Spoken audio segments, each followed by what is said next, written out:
ప్రా 114 పాటించడం వల్ల మరియు ఆచరించడం వల్ల అనేక పుణ్యాలు ఉన్నాయి. ఇది ఖురాన్లో చివరి సూరా మరియు మానవాళిని అన్ని రకాల దుష్ట శక్తుల నుంచి రక్షించమని అల్లాహ్ను ప్రార్థించే దివ్యమైన సూరా.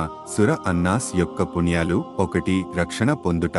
ఈ సూరా పఠనం ద్వారా దుష్ట శక్తుల నుంచి, ముఖ్యంగా శైతాన్ మరియు చెడు ఆలోచనల నుంచి రక్షణ పొందవచ్చు. 2. చెడు నుంచి రక్షణ. ఇది మనలను మనసులో రేకెత్తించే దుష్ట ఆలోచనల ఉండి చుట్టుముట్టే అజ్ఞాతమైన మరియు కంటికి కనిపించని చెడు శక్తులపై రక్షణ కలిగిస్తుంది. 3. ప్రతిరోజు ఉదయం మరియు సాయంత్రం పఠనం.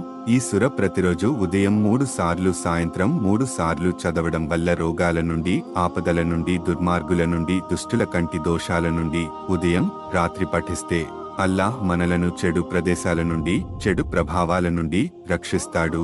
4.